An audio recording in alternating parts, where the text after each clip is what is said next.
ఒక ఛానల్ని చూసి ఒకటి ఓహో ఈ రకంగానే వ్యూవర్షిప్ వస్తుందేమో ఇట్లాంటి ప్రోగ్రాంలే పెట్టుకోలేం ఈ రకంగానే మాట్లాడలేం అనేది రోజు రోజుకి ఆ ఏమంటారు విపరీత ధోరణి అనేది పెరుగుకుంటే విశృంఖలంగా పెరుగుకుంటూ పోతుంది.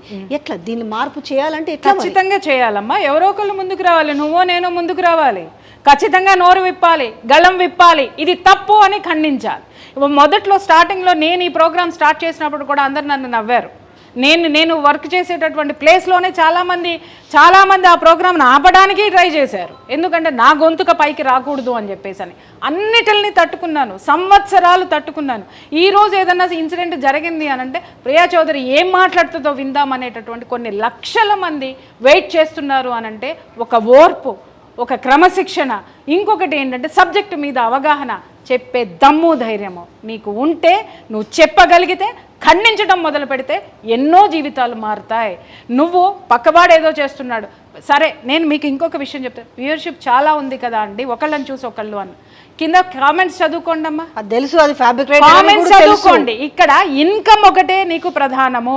ఇంకొక విషయం కూడా చెప్తున్నాను, ఈరోజు ఎక్కడో జరిగిందని ఇవాళ మనం వార్త రాస్తున్నాం కదా, మనం ఇలాంటివే ప్రసారం చేసుకుంటూ పోతే మన ఇళ్లల్లోనే ఇది జరిగి తీరుతుంది. ఎందుకంటే మనమే దాన్ని ప్రోత్సహిస్తున్నప్పుడు మన ఇంట్లో వాళ్ళు ఈ యొక్క చర్యని చేయడానికి వెనకాడతారా?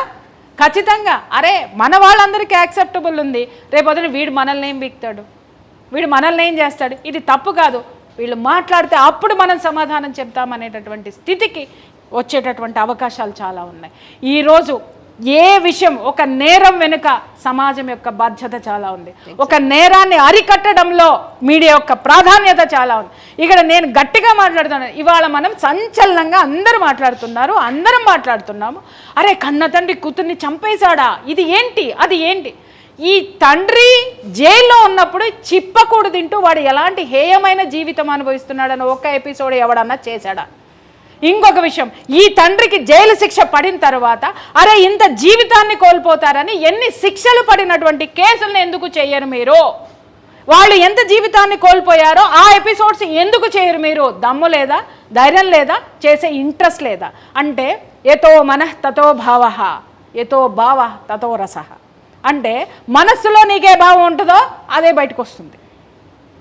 అంటే నువ్వు అంతకు మించి ఆలోచించలేవు. అరే వాళ్ళ ఆ ఛానల్లో ఇది ఎక్కువ వెళ్ళిపోతుంది కాబట్టి మనం కూడా ఇదే మొదలు పెడదాం, అక్రమ సంబంధాలు మొదలు పెడదాం, 2 పెళ్ళాలు మొదలు పెడదాం, 3 పెళ్ళాలు మొదలు పెడదాం, 4 పెళ్ళాలు మొదలు పెడదాం, లేకపోతే ఇలాంటి అనైతికమైనటువంటి చర్యల్ని మాట్లాడదాం, తీసేద్దాం, సబ్బు పెట్టి రుద్దేద్దాం అన్నట్టుగా ఆవేశంగా మాట్లాడతారు. తెర వెనక మీరు ఎన్ని కేసులు సాల్వ్ చేశారు చెప్పండి, నేను చెప్తా.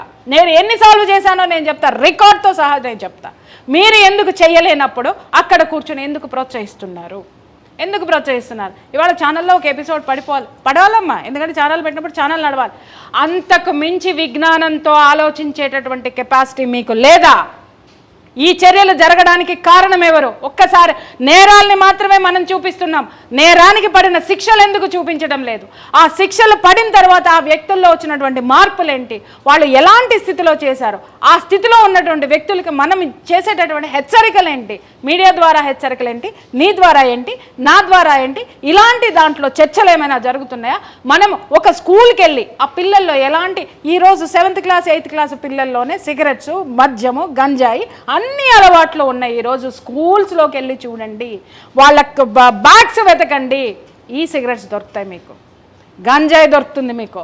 అంత విచ్చలవిడితనంగా ఒక 8th క్లాస్ 9th క్లాస్ విద్యార్థి బ్యాగ్లోకి వచ్చేస్తే ఇంకా ఇలాంటివి చాలా చిన్న విషయాలని మనం అనుకోవాల్సినటువంటి దుస్థితిలో ఈరోజు మీరు మేము ఉన్నామనేది సుస్పష్టం విజయారెడ్డి గారు.